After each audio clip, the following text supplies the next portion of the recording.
नाभि चक्र सिद्धियों का भंडारागार है।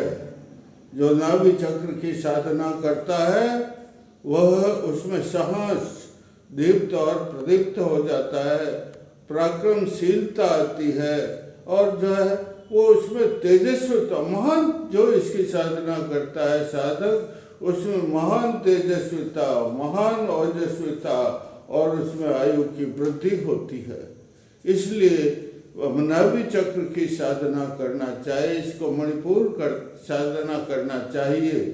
जिस प्रकार दृश्य जगत का सृजक सूर्य होता है, उसी प्रकार हमारे इस शरीर जगत का जो है सृजक ये नाभि चक्र है। नाभि चक्र सारे शरीर में इसकी गतिविधियां प्रचलित है।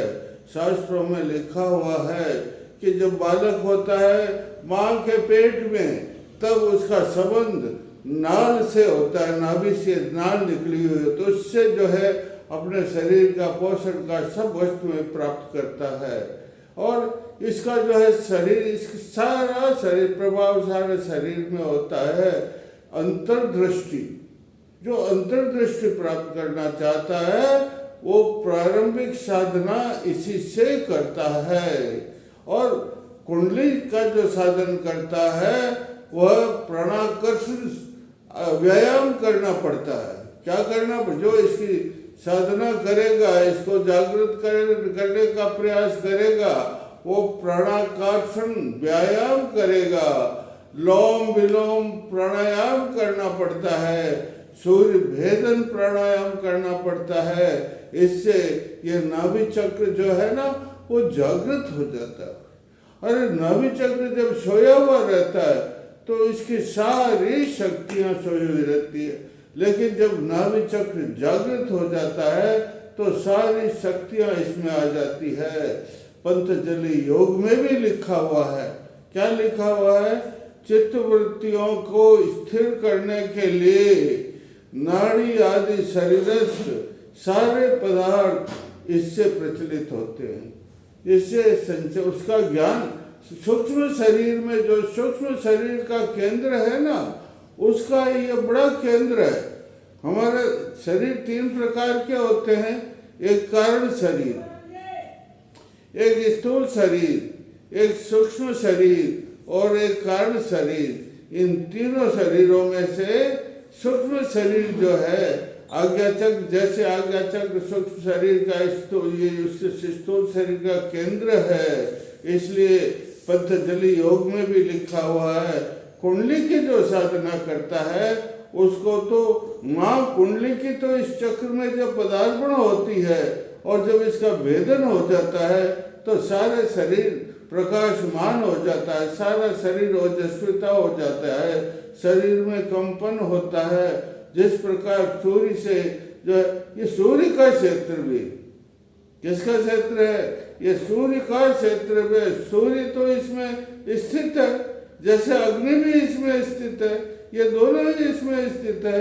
छांदोग्य योग में, इसमें कुंडली योग में तो कुंडली जागरण की जो साधना साधक करेगा उसको तो इसकी साधना पहले ही करनी पड़ेगी। जब तक वह नाभि चक्र की सिद्धि प्राप्त नहीं करेगा तब तक वह कुंडली में पूर्ण प्राप्तता नहीं कर सकता है। छांदोग्य में लिखा हुआ है, छांदोग्य उपनिषद है, उस उपनिषद में लिखा हुआ है कि भाई जब ये रथंतर है, इस शरीर रूपी रथ के अंदर जो है ये नाभि चक्र है, इस नाभि चक्र से जो है शरीर में साहस, उद्दीप्त और प्रदीप्त की भावना उत्पन्न होती है, मनुष्य साहसी होता है और जो इसकी साधना करता है उसको सब धन वैभव संपत्ति, कार मोटर बंगला और जो कुछ भी सांसारिक चीजें सब प्राप्त हो जाती है। मेरे चैनल को आप लाइक करें, सब्सक्राइब करें और जब मैं इतनी मेहनत करता हूँ तो एक प्यारा सा कमेंट भी करें, तो कितना प्रभावशाली ये षटचक्र हैं, सप्त चक्र हैं। सप्त चक्रों के अंदर बीचों बीच में है, मध्य में है।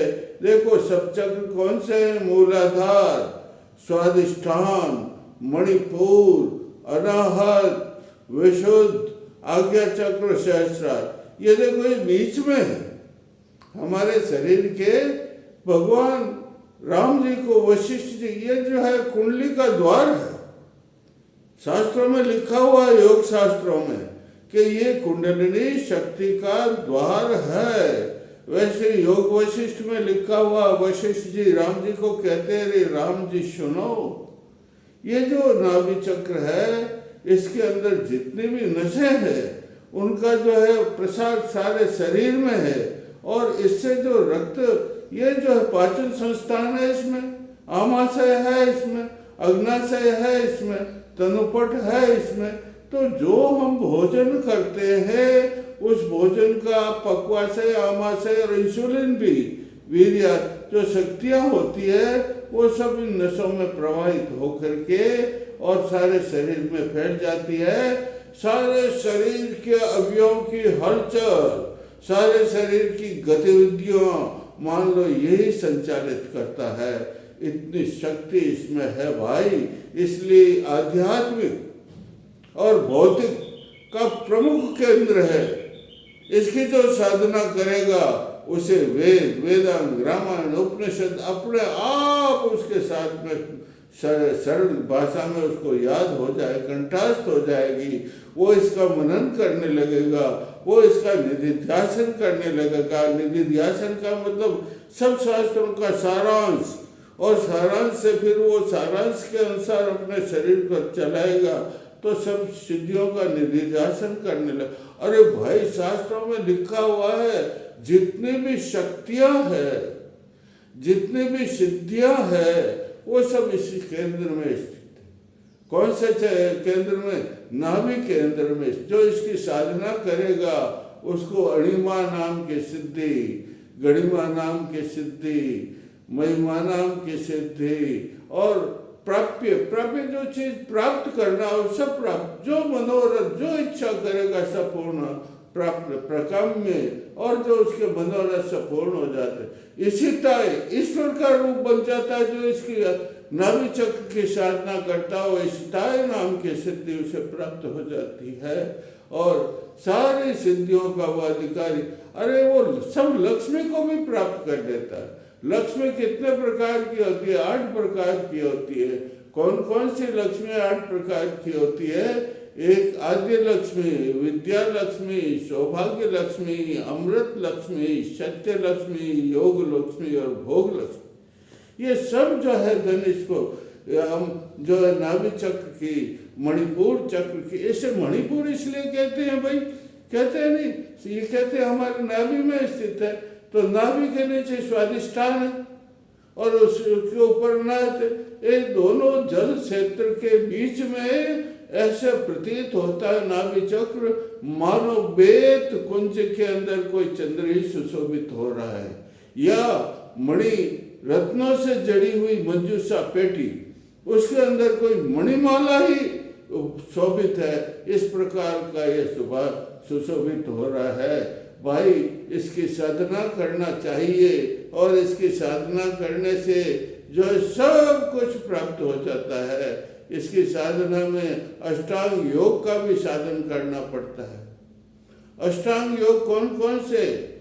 यम, नियम, प्राणायाम, प्रत्याहार, यम, नियम, आसन, प्राणायाम, प्रत्याहार, ध्यान, धारणा और समाधि, इसको अष्टांग योग कहते हैं। क्या कहते हैं? अरे भाई, जो अष्टांग योग की साधना कर लेगा, अष्टांग योग को सिद्ध कर लेगा, उसको कुंडली जागरण हो गई। कौन सा जागरण होगा? उसको कुंडली जागरण अवश्य ही होगा। इसलिए प्रतिदिन योग साधना तो करनी चाहिए। प्रतिदिन योग साधना करने से ये जो सूर्य चक्र, अरे ये सूर्य ही है।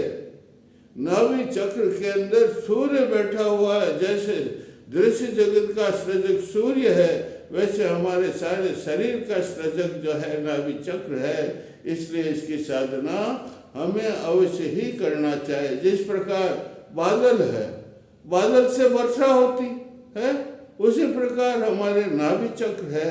इस नाभि चक्र से सारे रस पाचक होकर निकलते हैं और वो वर्षा होने से सब हरा भरा हो जाता है सब स्थान। उसी प्रकार रस वगैरह सब नस नाड़ियों में पहुंचता है और सारा शरीर सशक्त, ऊर्जवान, वैभववान, धनवान, सब कुछ जो होना चाहिए वो इसमें मिल जाता है। मैं अब इसको मंत्र योग से आपको बताऊं तो मंत्र योग से इसको किस प्रकार का सिद्ध किया जाता है। एक मंत्र है वो आप याद करो, ओम नमः महारुद्राय नमः। ओम महारुद्राय, इसके देवता महारुद्र है ना, इसलिए उनका मंत्र तो जपना ही पड़ेगा। ओम महारुद्राय नमः, ओम महारुद्राय नमः एक मंत्र है। दूसरा मंत्र ओम रुद्र रूपणीय स्वाहा, इसकी देवी रुद्राणी है ना, इसलिए ओम रुद्र रूपणीय स्वाहा, ओम रुद्र रूपणीय स्वाहा।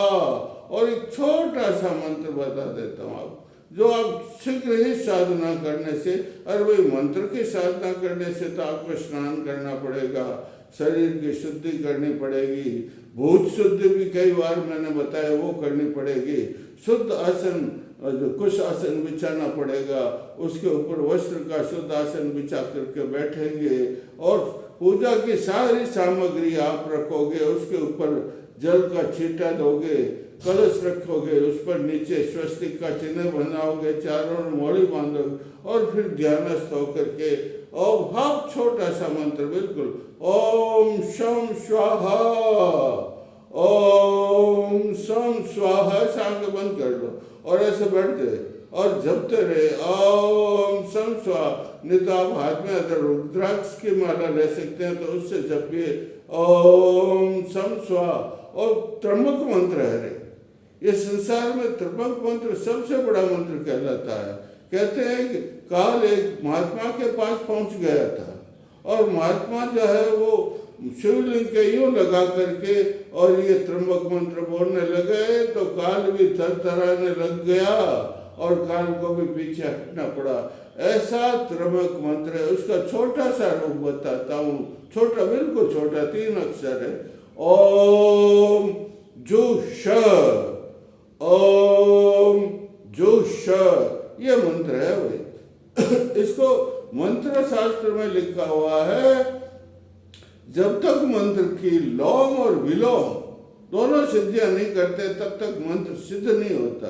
तो आप यूं भी बोल सकते ओम जुष सजु ओम जुष सजु ओम, एक सबसे अच्छा मंत्र जो सब जगह प्रचलित है, सभी लोग बोलते हैं जिसको, और जिसके अंदर अग्नि कुंड में हवन में जो है बोल करके मंत्र बोलते हैं, त्र्यंबकं यजामहे सुगंधिं पुष्टिं वर्धनम् उर्वारुकमिव बन्धनं मृत्योर्मुक्षीयमामृतात्। देखो वापस बोलता हूँ, ये सबसे बड़ा प्रचलित मंत्र है, त्र्यंबक मंत्र इसको कहते हैं। क्या कहते हैं? त्र्यंबक। और भगवान शिव का इस चक्र को, मणिपुर चक्र को नाभि चक्र भी इसे कहते हैं, सूर्य चक्र भी इसे कहते हैं, अग्नि चक्र भी इसे कहते हैं। इसको शब्द सिद्ध करने के लिए ये मंत्र बोलना बहुत जरूरी, इसकी सिद्धि करना। और सोमवार कोई से दिन, सोमवार के दिन तो इसको कम से कम 10-20 माला फेर ही लेना चाहिए। ओम त्र्यंबकं यजामहे सुगंधिं पुष्टिं वर्धनम् उर्वारुकमिव बन्धनं मृत्योर्मुक्षीयमामृतात्। शास्त्रों में लिखा हुआ नहीं, पहले बीज मंत्र बोलो और उसके बाद में मंत्र बोलो और उसके बाद में बीज मंत्र उल्टा बोलो। इसके बीज मंत्र है ना, ओम जुष त्र्यंबकं यजामहे सुगंधिं पुष्टिं वर्धनम् उर्वारुकमिव बन्धनं मृत्योर्मुक्षीयमामृतात्। फिर सजु ओम। ये जो है मंत्र पूर्ण हो गया। जो साधक इसकी साधना करेगा तो उसको 100 वर्ष की उम्र हो जाएगी और ये चक्र जागृत हो जाएगा। जब उसकी 100 वर्ष की उम्र हो जाएगी और धन धान्य की संपत्ति हो जाएगी भौतिक साधन बढ़ेंगे, और यम जब दूर होता है तो भूत प्रेत तो उसके पास कभी आ ही नहीं सकते। भूत प्रेत तो उसको पूजा करने के लिए भी आपको मंत्र पढ़ते हैं तो रम रम रम अग्नि मंत्र है, अग्निकुंड है, इसलिए रम रम का चारों लकीर लगा देना चाहिए। तो 3 नाम है इसके, 4 नाम, मणिपुर, नाभि चक्र, सूर्य चक्र और अग्नि चक्र। स्वयं सूर्य इसमें रहते हैं। कौन रहते हैं? स्वयं सूर्य का इसमें निवास है, इसलिए हमें सूर्य का त्राटक करना चाहिए। त्राटक करने से सूर्य जो है स्वयं यहाँ तेजस पधार जाते हैं स्वर में, और सूर्य की तेजस्विता, सूर्य की औजस, सूर्य का वीर्य तो इसमें प्रवेश कर। कैसे त्राटक का मतलब? पहले दीपक त्राटक करो। दीपक त्राटक का मतलब दीपक को लगा दो, टेबल के ऊपर रख दो, और आप सीधे स्नान करके बिल्कुल विशुद्ध होकर के बैठ जाइए, और उसके सामने बिल्कुल टकटकी लगा करके देखते रहे। और जो है जब तक आंखों में पानी नहीं आए तब तक देखते। इसे दीपक कहते, दीपक त्राटक। और उसके बाद में आप सूर्य त्राटक करना शुरू कर दो। सूर्य त्राटक का मतलब यह है प्रातः काल स्नान आदि करके बिल्कुल शुद्ध हो जाओ, और शुद्ध होकर के पूर्व दिशा की ओर, जिस दिशा में सूर्य उदय होता है उस समय में उदय होगा तब लाल लाल घोरा घेरा होगा। उस लाल घेरे को आंखों से बिल्कुल आपकी दृष्टि ये पेड़ों की डालियां वगैरह छाया वगैरह बिल्कुल नहीं होनी चाहिए। बिल्कुल उस घेरे के ऊपर नदी के किनारे पर खड़े हो जाओ, वन में खड़े हो जाओ, घर की छत पर खड़े हो जाओ, और बिल्कुल आप टकटकी लगा कर, क्या लगा करके? टकटकी लगा करके उस उदित होते हुए सूर्य के घेरों को देखते रहिए। वही 2-3-4 सेकंड ही देखना, ज्यादा नहीं देखना, ज्यादा नहीं देखना। कितना? 4 सेकंड देखना है, फिर आंखें बंद कर देना। फिर उसको 4 सेकंड देखना है, फिर आंखें बंद करके और सीधे पीछे मुड़ जाना। एकदम अपनी गर्दन को पीछे कर देना।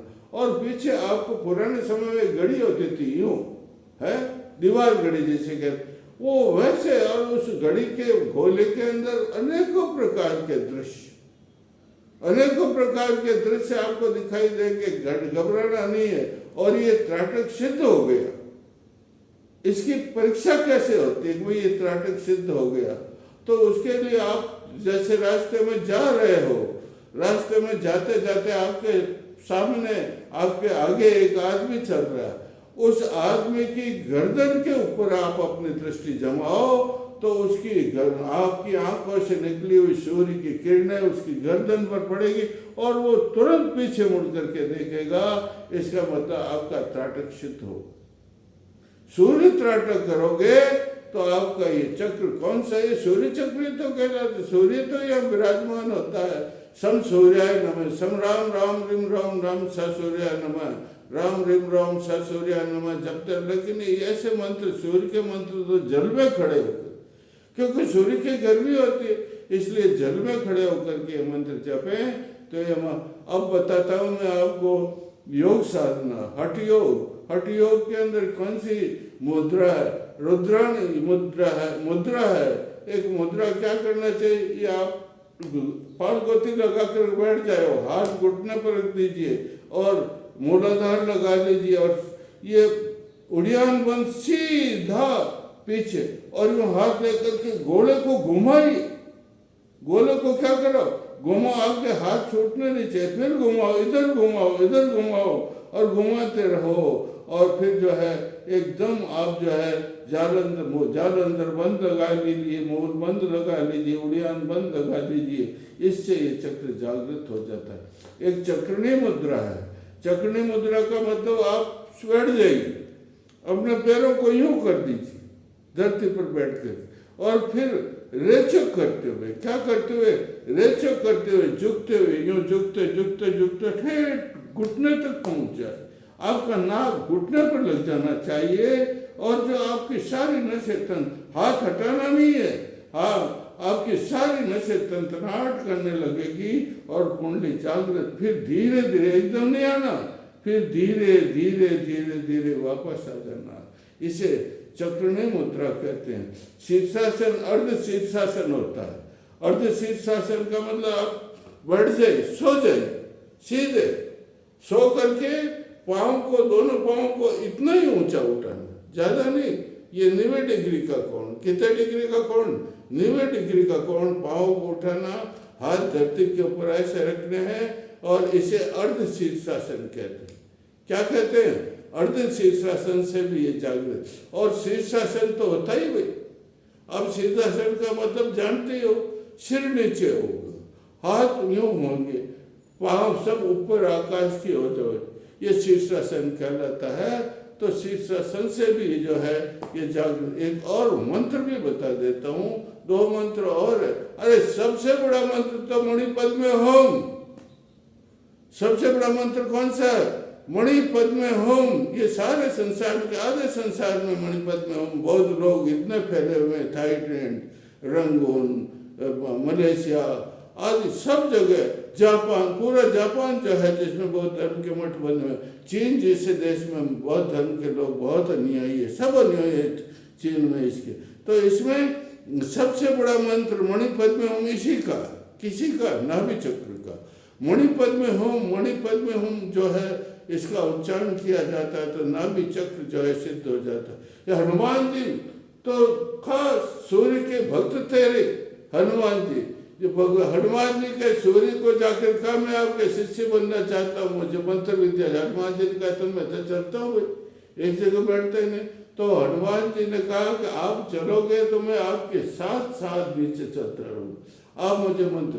तो उन्होंने मंत्र दिया हनुमान जी का, ओम हस्प्रे, मतलब सारी सिद्धियां सूर्य के पास थी, वो सब किसको दे दी? हनुमान जी को दे दी। तो हनुमान जी का एक मंत्र है, बहुत दुर्लभ मंत्र है भैया, आप कहीं सुनते भी नहीं होंगे ऐसा मंत्र। और हनुमताय नमः तो है, लेकिन ओम हस्प्रे खप्रे हस्रो हस खप्रे हसो हनुमते नमः, ये मंत्र है भैया। ऐसा सिद्ध मंत्र है जिसकी मैं क्या वर्णन करूं। वापस बोलता हूँ, ओम हस्प्रे ओम खप्रे हस्रे हस खप्रे हसो हनुमते नमः। और इस प्रकार के मंत्रों की साधना करो तो आपको सिद्धियां प्राप्त होगी, नाभि चक्र प्राप्त हो जाएगा। कुंडली का द्वार ही नाभि चक्र है, इसकी साधना करने से आपका शरीर पुष्ट होगा, आप धनवान बनोगे, ज्ञानवान बनोगे, सब सिद्धियां, अष्ट सिद्धियां जिसे कहते हैं वो आपको प्राप्त हो जाएगी। और मैं कल आपको बताऊंगा। आप जय सिया राम, जय सिया राम।